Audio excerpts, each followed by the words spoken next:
Olá, eu sou o Márcio Miranda e esse é o 15 Minutos, nosso podcast aqui da Gazeta do Povo. Deixa eu lembrar que você que é nosso ouvinte tem valor especial para assinar a Gazeta, hein? São só 99 centavos nos 2 primeiros meses. Com a assinatura aqui do jornal, você acessa notícias, colunas e vários conteúdos exclusivos. E, claro, apoia o nosso podcast. Aproveita e clica no link na descrição do episódio de hoje. Dia 15 de março mostra que você é patriota, ama o Brasil e defende o presidente Bolsonaro. No último episódio aqui do 15 Minutos, a gente falou daquela polêmica lá no Congresso com a votação do veto ao orçamento que foi feito pelo presidente Jair Bolsonaro, o veto que acabou sendo mantido pelos deputados depois de um acordo que a gente explicou no último episódio com o governo federal. Pois é, acontece que no próximo dia 15 de março, já tem alguns dias, está convocada uma manifestação que deve reunir apoiadores do governo Bolsonaro, mas que desde o início também teve aí um certo tempero de críticas ao Congresso Nacional. Isso tudo depois daquelas declarações do general Augusto Heleno, ministro do Gabinete de Segurança Institucional, que é um dos auxiliares mais próximos do presidente Bolsonaro, afirmando que o governo, o executivo, é vítima de certa chantagem do Congresso. Não podemos aceitar esses caras chantagearem a gente. E agora, depois desse acordo, depois da manutenção do veto do presidente Bolsonaro lá na Câmara, será que as manifestações ficam um pouco menos tensas?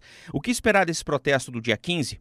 Quem vai nos responder é o Olavo Soares, mais uma vez meu convidado aqui no 15 Minutos, direto lá de Brasília.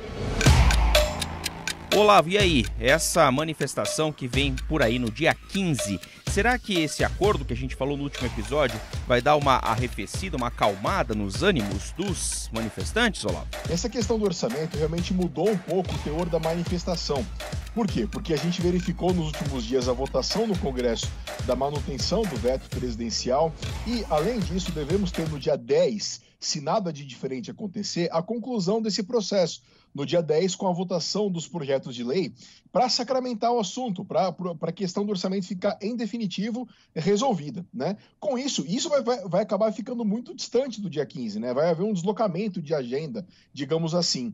Então, o que está acontecendo? O pessoal bolsonarista, eles estão com uma abordagem diferente.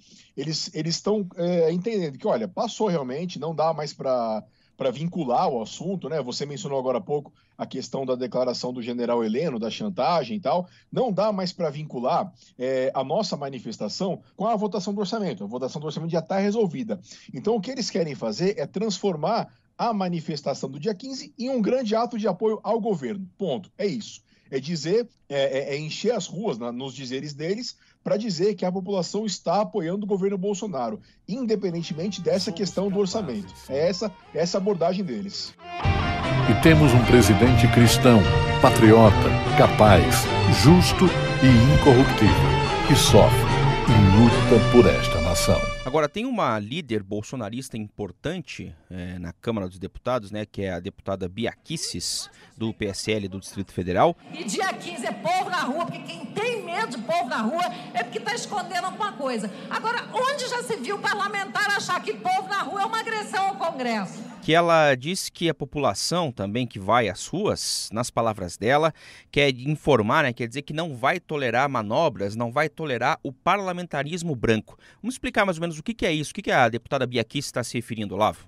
Exato, isso mesmo. A gente verifica, quando a gente observa as redes sociais e outras manifestações do pessoal mais bolsonarista, que eles têm muitas queixas. É até curioso verificar, Márcio, pessoal, que ultimamente até parece que o PT tem sido menos alvo de ataques desse pessoal do que o presidente da Câmara, Rodrigo Maia, e o presidente do Senado, Davi Alcolumbre, lembrando que os dois são do Democratas, né? A abordagem dos bolsonaristas é de que os presidentes do Congresso e o Centrão, o chamado o bloco dos partidos de centro da Câmara e do Senado, estariam criando muitos empecilhos à gestão do Jair Bolsonaro. E quando a deputada fala de parlamentarismo branco, é essa abordagem. A questão dos 30 bilhões do orçamento, por exemplo, foi muito mencionada como sendo uma maneira de conceder muitos poderes ao Congresso, mais poderes do que a Constituição define, mais poderes do que as normas atuais estabelecem, com isso dando poderes informais, digamos assim, ao Legislativo. E aí, por óbvio, enfraquecendo o governo, enfraquecendo o Poder Executivo. O que eles querem dizer é que, independentemente da questão do orçamento, eles não querem que o Congresso, que a Câmara e o Senado imponha a sua agenda ao governo, que o Congresso seja mais poderoso que o governo, né? Eles estão com muita força nisso. E aí a gente verifica, quando a gente observa as redes sociais dos movimentos mais simpáticos ao governo Bolsonaro, muitas críticas, muitas piadas, muitos memes com o Davi Alcolumbre, com o do Rodrigo Maia, porque eles entendem que atualmente, talvez, como eu disse, mais do que o PT, os principais vilões do Brasil, na ótica deles, são as forças de centro, as forças que estariam criando empecilhos no Congresso Nacional para dificultar o governo Jair Bolsonaro. Para a gente fechar, Olavo, você que está aí constantemente no Congresso, né? Eu queria só uma avaliação, mais ou menos, do que você sentiu de clima nesses últimos dias lá entre deputados e senadores. Como é que está esse clima estando recebendo essas críticas de redes sociais e depois, principalmente das críticas, né, feitas aí pelo general Augusto Heleno? Como é que está essa relação entre o Congresso e o Executivo? É interessante, Márcio, porque assim, o Rodrigo Maia, falando agora especificamente da Câmara, o Rodrigo Maia ele tem tido uma atuação muito, mas muito elogiada mesmo. Uhum. É raro ver parlamentares, deputados federais especificamente, indo a público, pegando o microfone para criticar o Rodrigo Maia. E isso eu estou falando de petista, estou falando de gente da direita, do Partido Novo. É até raro você ver um bolsonarista pegar o microfone e falar mal do Rodrigo Maia. É mais nos bastidores mesmo. Essa questão dos 30 bilhões realmente acendeu uma faísca, mas a reação expressiva do Congresso, como a gente colocou muito nos últimos dias, membros da oposição, membros da bancada independente questionaram a postura do Congresso de querer pegar essa fatia tão expressiva do orçamento. Então, enfim, digamos que houve uma reação tão forte de parte grande do Congresso quanto a isso, que não dá para dizer que o saldo desse processo tenha sido um estrago maior, né, na relação entre o Executivo e o Legislativo. E agora a gente vem aqui mais uma vez para dizer por que as mulheres brasileiras precisam tomar as ruas novamente contra o Bolsonaro. É no próximo 8 de março. A oposição, a gente falou da manifestação do dia 15, obviamente, né, que está sendo comunicada faz tempo já aí nas redes sociais, tem esse clima todo. A oposição, partidos de oposição, também tem tentado fazer uma convocação nos últimos dias aí via redes sociais para um protesto no dia 8 de março. Esse protesto vai ter um caráter, vamos dizer assim, de um contraponto do dia 15 ou não? Tem mais a ver com o Dia da Mulher? O que está cercando aí essa convocação, hein? Exato. Os partidos de oposição, o PT principalmente, que é o maior partido de oposição atualmente, eles estão divulgando uma agenda de manifestações anti-governo, né, no dia 8 e uma para o dia 14 e uma para o dia 15, mas a mais forte é para o dia 8. O que eles estão dizendo é que essa manifestação do dia 8 não deve ser interpretada como uma resposta, até porque seria antes, evidentemente, né? Mas, enfim, não como uma retaliação, não como um contraponto ao ato dos bolsonaristas do dia 15. Por quê? Porque no dia 8 de março, nós sabemos, é o Dia Internacional da Mulher. Então, eles querem fazer com que esse ato seja uma grande manifestação das mulheres brasileiras, enfim, da agenda dos direitos da mulher. Mas a gente se recorda, a gente lembra do período eleitoral, e mesmo atualmente no Congresso Nacional, em outras plataformas, que o pessoal da oposição, eles fazem uma grande vinculação entre o discurso das mulheres e do governo Bolsonaro, ou melhor dizendo, entre o discurso das mulheres como sendo um discurso contraditório ao governo Bolsonaro. Eles citam bastante que as mulheres seriam talvez o grupo mais prejudicado com as políticas do governo Bolsonaro. A verdade é que a gente sabe que quando a crise aperta, são as mulheres as primeiras a terem que se virar para conseguir sustentar suas famílias. São elas as que sentem quando a educação pública está sendo destruída. São as mulheres negras que choram quando seus filhos são vítimas do genocídio nas periferias do Brasil. Então, na análise deles, ao defender os direitos das mulheres, ao expor a violência e outras mazelas que o público feminino sofre no Brasil, seria quase que automático criticar o governo Bolsonaro. Então, é essa agenda. Eles querem também colocar muita gente nas ruas no dia 8, embora, como eu disse, não seja de maneira automática um contraponto ao governo Bolsonaro, acaba tendo esse efeito colateral. Legal. Olavo, obrigado. Até a próxima. Valeu, Márcio. Um abraço. Até a próxima. que servidores públicos recebam super salários acumulando os seus cargos de servidores, e isso por servidores eu estou falando também de cargos comissionados, também de ministros de Estado, também de secretários especiais, que acumulam os cargos de ministros e secretários de servidores com cargos de conselheiros em empresas estatais e recebem os chamados jetons, as gratificações por causa disso. Dia desses, aqui no podcast, eu conversei com o Lúcio Vaz sobre servidores e pensionistas que ganham super salários. Naquele caso, você que ouviu aqui já acompanhou, né? Esses servidores garantem os valores amparados por decisões judiciais. Pois bem, no episódio de hoje, também vamos falar de servidores que ganham bem, muito bem, acumulando remunerações que chegam até a superar o teto constitucional, que é de R$ 39 mil. Só que nesse caso, por razões diferentes. E para explicar o assunto, eu convidei aqui no 15 Minutos a Jéssica Santana, editora de República da Gazeta do Povo em Brasília, ela que assina a matéria sobre este tema. Jéssica, para a gente começar a entender essa história, né? O que são os jetons e quanto eles custaram no ano passado?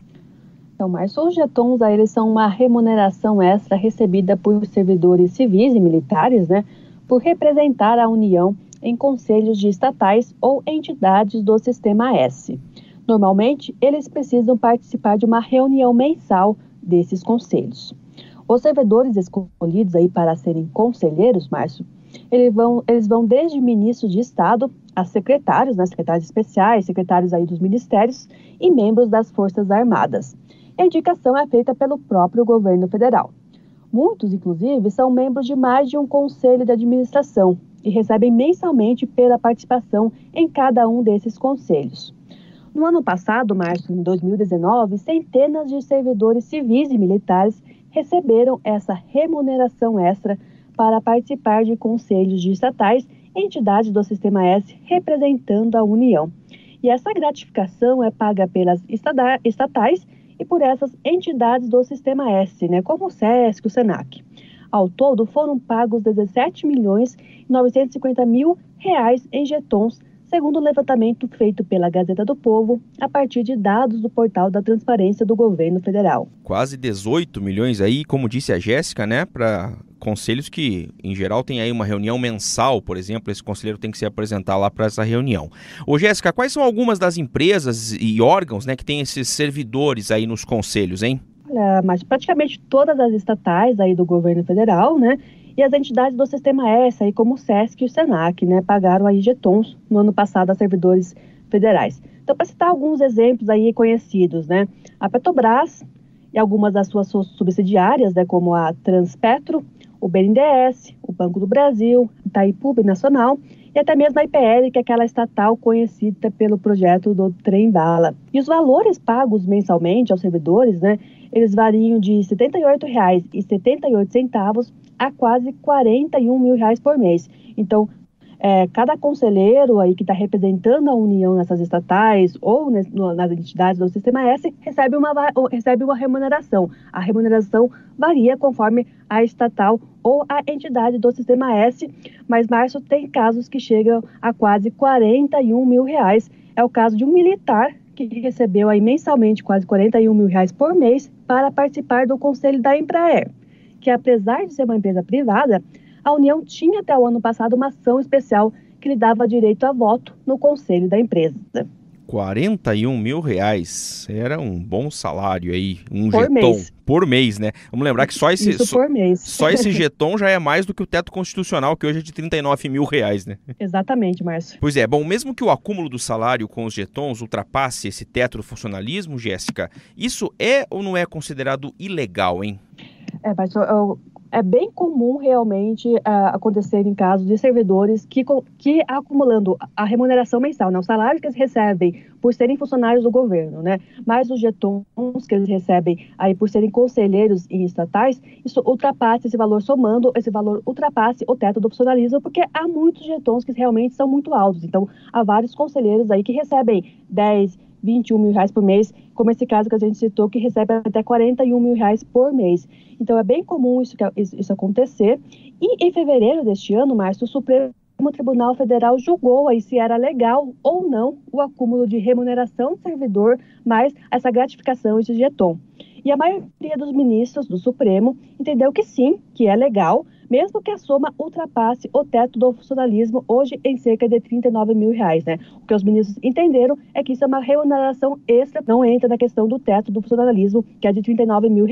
E os ministros, eles analisaram uma ação do PT e do PDT, né, os dois partidos, que queriam barrar esse pagamento, porque eles entendiam que os jetons são uma manobra para engordar os salários dos servidores, né? Vale lembrar que nenhum servidor federal pode receber mais que o teto do funcionalismo, pode receber mais do que R$39 mil. Então, esses partidos, o PT e o PDT, entendiam que o jeton era uma maneira dos ministros, dos servidores, dos secretários, enfim, de quem era indicado para ser conselheiro, ultrapassar, conseguir ganhar um pouco além do teto constitucional.